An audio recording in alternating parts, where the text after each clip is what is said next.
జనసంద్రోహంతో ఇటు భక్తుల కోలాహలం అయితే నెలకొంది. మరికొద్ది సేపట్లోనే అమ్మవారిని గద్దెల మీదకి చేర్చేందుకు ఇటు పోలీసులు భారీ బందోబస్తు అయితే నిర్వహించారు. ప్రజెంట్ మనకు మెయిన్ ఎంట్రెన్స్ నుంచి గద్దెల ప్రాంగణం వరకు కూడా కట్టుదిట్టమైన ఏర్పాట్లు కనిపిస్తున్నాయి. అయితే మరికొద్ది సేపట్లోనే సారలమ్మ గద్దెల మీదకి చేరడంతో మేడారం మహా జాతరలో తొలిఘట్టం అయితే ప్రారంభం అవుతుంది.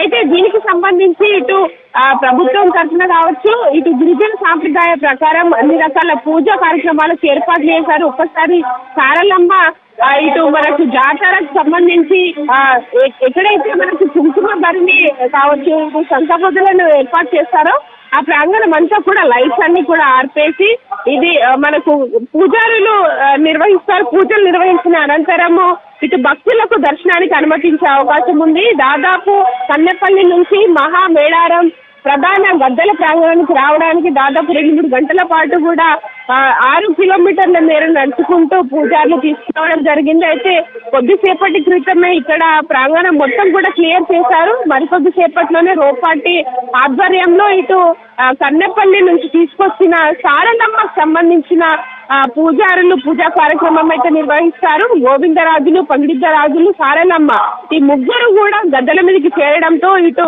మనకు జాతర అయితే పతాక స్థాయికి చేరుతుందని కూడా చెప్తుంటారు. ప్రతి 2 ఏళ్లకు ఒకసారి జరిగే ఈ మహా మేడారం జాతర చూసేందుకు భక్తులు అయితే భారీగా తరలి వస్తున్నారు. అయితే సమ్మక్క సారలమ్మ గద్దెల మీదకి చేరిన తర్వాత ఈ 2 రోజుల పాటు కూడా భక్తులు విపరీతంగా వచ్చి ఇక్కడ అమ్మవార్లకు మొక్కులు సమర్పించడం కావచ్చు, ఒడిబియ్యం సమర్పించడం జరుగుతుంది. అయితే ఈ రోజు 28 తారీఖు నుంచి 3 రోజుల పాటు కూడా ఎంతో అంగరంగ వైభవంగా ఈ మేడారం మహాజాతర కొనసాగే అవకాశం ఉంది. అయితే సారలమ్మ గద్దె మీదకి తీసుకొచ్చేందుకు ఇటు ప్రభుత్వం తరఫున మంత్రులు సీతక్క కావచ్చు, పొంగులేటి వీళ్ళు ఎదుర్కోళ్లకు సిద్ధంగా ఉన్నారు. దాంతో పాటు ఇటు పోలీసులు కూడా రోప్పాటితోటి భక్తులు ఎవరు కూడా ప్రధాన గద్దెల మార్గానికి రాకుండా ఉండేందుకు కట్టుదిట్టమైన ఏర్పాట్లు కనిపిస్తా ఉన్నాయి. మరికొద్ది సేపట్లోనే మహా మేడారం జాతరలో ఇటు తొలి ఘట్టం అయితే మొదలు కాబోతోంది. అయితే గిరిజన సాంప్రదాయ ప్రకారం రాత్రిపూటనే మనకు ప్రతి సంవత్సరం కూడా జరిగే జాతరలో అమ్మవార్లను ఎదుర్కోలు కార్యక్రమం జరుగుతుంది. అయితే ప్రధానంగా జాతర మొత్తం కూడా ఉదయం నుంచి రాత్రి వరకు భక్తుల దర్శనాలు అలాగే కొనసాగుతున్నాయి.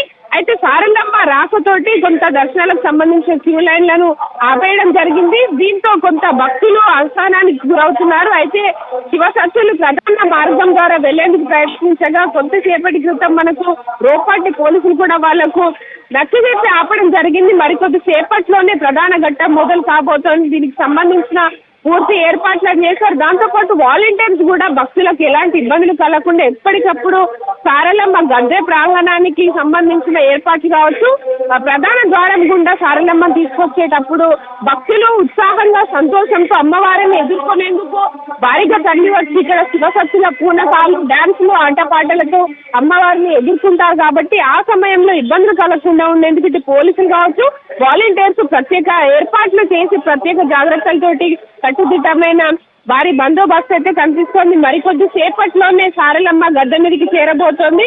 దాదాపు మరొక 30 నిమిషాల పాటు ఈ కార్యక్రమం అంతా కొనసాగే అవకాశం ఉంది. అయితే ఈ రోజు నుంచి 3 రోజుల పాటు కూడా ఈ అమ్మవార్ల దర్శనానికి లక్షల్లో భక్తులు వస్తారు.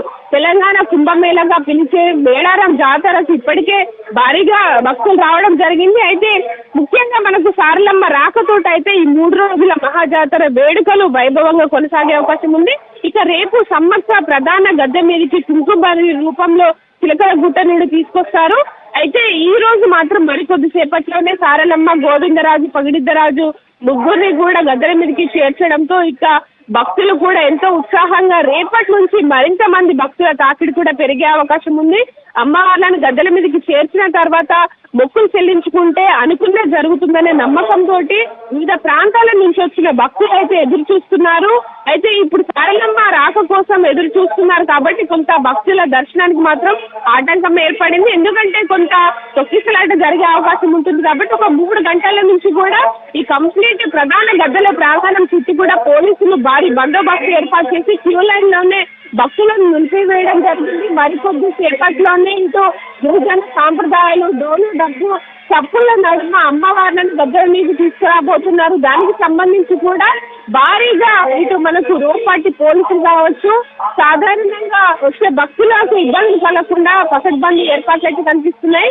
గత సంవత్సరాలతో పోలిస్తే ఈసారి కొంత ఆలయ ప్రాంగణాన్ని కూడా డెవలప్ చేశారు కాబట్టి ఇబ్బందులు కలగకుండా ప్రధాన మార్గం ద్వారా మనకు ఏదైతే సమ్మక్కం గడ్డకు వెళ్లే ప్రధాన మార్గం ద్వారా అయితే మొత్తం కూడా రూట్ క్లియర్ చేసి ఏర్పాట్లు అయితే కనిపిస్తా ఉన్నాయి. ఇటు మరికొద్ది సేపట్లోనే పోలీసు భారీ బందోబస్తు నడుమ గిరిజన సాంప్రదాయాల ప్రకారం సారలమ్మను గద్దెల మీదకి చేర్చిన తర్వాత పూజా కార్యక్రమాలు నిర్వహిస్తారు. అనంతరం భక్తులకి తెల్లవారే జాము వరకు కూడా అనుమతించే అవకాశం ఉంది. మొత్తంగా అయితే రేపు సారక్క కూడా రాబోతుంది కాబట్టి ఈ వన దేవతలను చూసేందుకు, వన దేవతలకు మొక్కులు సమర్పించుకునేందుకు భారీగా అయితే భక్తులు తరలి వస్తున్నారు. మరికొద్ది సేపట్లో అయితే ఈ తొలి ఘట్టం ప్రారంభం అవడంతో మనకు మహామేళారం జాతర అయితే స్టార్ట్ కాబోతోంది.